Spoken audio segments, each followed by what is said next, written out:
friends, Dore here inside Miss Summer's calf hutch. So Miss Summer here, she is a 2-day-old Jersey calf.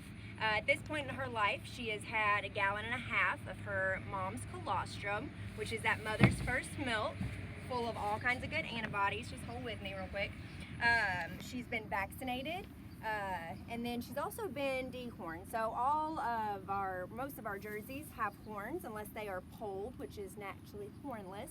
And so the most stress-free way is just to do a paste when they're within about a couple hours of birth to make sure that they don't grow in and she doesn't hurt us and she also doesn't hurt her other herd mates. So horns really give them kind of an unfair advantage to the rest of the herd, and they can be very, very dangerous. A couple of different things about where she's at. So this is her calf hutch. It's freshly cleaned and disinfected. She'll be in here for the next about 8 to 10 weeks of her life until she's ready to move into to a group pen with other calves that are her age and size.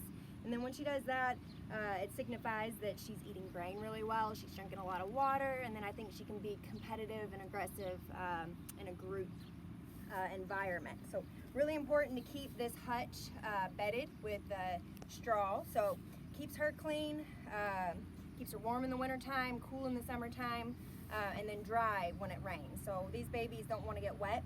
When they're born, they have a really naive immune system, so it's super important. We know all about social distancing right now.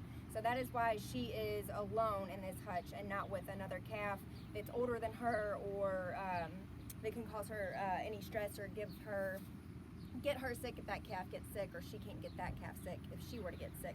So really important to keep these calves healthy and give them on the best start, because this is our future of our herd right here. So super important to make sure that they're well taken care of. We hand raise all of our calves here at Chaney's, so from day one to from then on, she's my responsibility, so we take that very, very seriously. But two more things.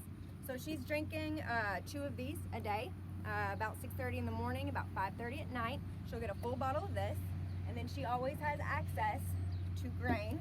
This is starter grain, and so what that is just kind of gets her rumen started to develop, because right now she is reliant solely on her abomasum, which is kind of like a stomach most similar to ours, and that's why she's able to drink milk, because once cattle develop a rumen, the milk can kind of mess with their tummy instead of do what it does for us, or do what it does for calves, which is help them grow and stay healthy and get all kinds of nutrients they need. She also has free choice water in here, and yeah, so her job is just to hang out and to grow and to be healthy until she's ready to join the rest of the herd. So that's the start of our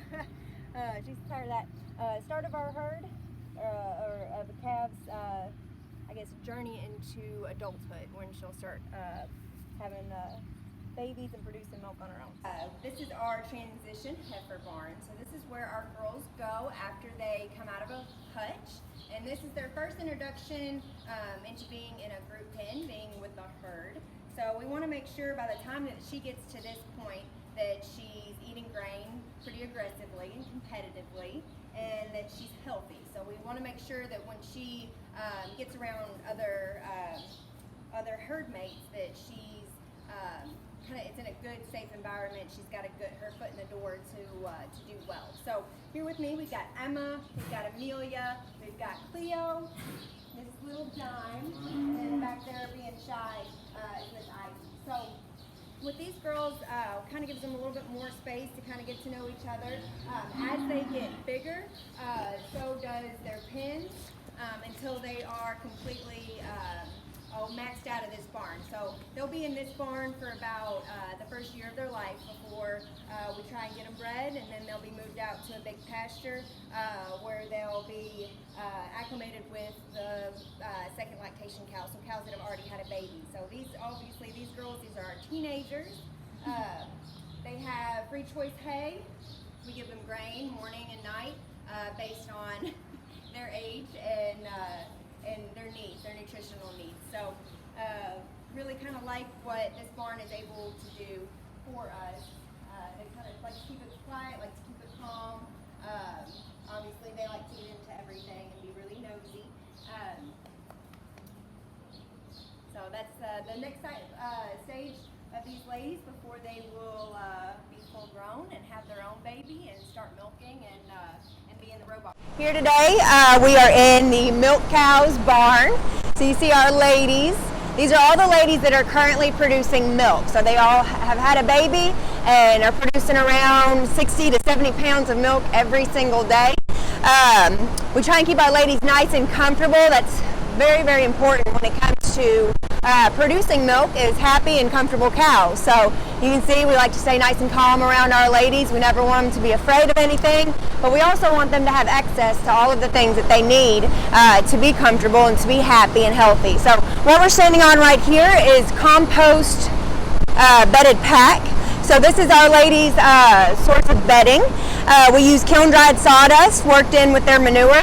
We make their beds every day, twice a day, with a chisel plow. You can kind of see the chisel plow out there. It's hooked to the back of that orange tractor, that Kubota tractor. And so you can see the lines in the pack. And so that's kind of how we're keeping that composting process going. And so make sure that compost creates heat, and that heat kills the bacteria. So make sure these ladies, they have udders, and that's where the milk is produced. So you want to make sure for good quality milk that you have good healthy udders. So bedding is extremely important for these ladies. So we do our best to maintain it, and they seem to really appreciate it. So a couple other different things that you'll see out here is the fans that we have running. Hopefully everybody can hear us okay. So our cows, or cows in general, do not like to get hot. They can get heat stressed really easy. Their body temperature is about 101.5 degrees. So they get hot really easy. You know, our average weight is around 1,200 pounds. So we got to keep these ladies cool. So we got the fans running. It's a little bit rainy today, so you can notice that we have some of the curtains down. That's to keep some of the excess moisture from the rain off these ladies, as well as keeping some of the wind off of them too. So they don't mind the wind created from the fans, but any kind of strong winds they don't appreciate as well. Another thing that you guys can see, we got some of our ladies fighting over it, is the Laylee Luna. That's the brush. So that's actually the second one we've had to buy these ladies. We had them in this barn for about 3 years, going on 4 years now, and that's their second brush because they wore the first one out. So it seems like their Christmas present every year every 2 years is a new brush. So you can see where the ladies have access to food, that big long silver panel that runs the whole length of the barn. On the other side of that is their feed, which we'll talk about that in another video. You can see the robot up there. They have 24/7 access to that robotic milking system. So if you're familiar with any female that's had a baby, you're constantly producing milk. So they like to have access to it. You're getting pushed around over here. So they like to have access to that robot, and you can see the line that you got going there of all the ladies waiting in line. So obviously they're not getting milk 24/7. It's just something that they have access to as they please. You can notice some of the water troughs, the blue there. There's one over there, and then another water trough on the other side of that concrete barrier. So make sure that they have access to feed, water, the milking system, and a place to lay 24/7. And cows are also very social animals, so you can kind of see how they're all bunched up together and also very interested in what we're doing.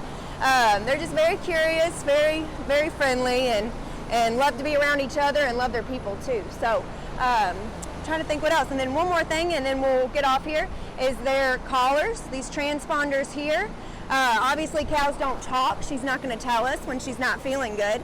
So that collar right there is like a Fitbit, but it's kind of a little bit more sophisticated Fitbit.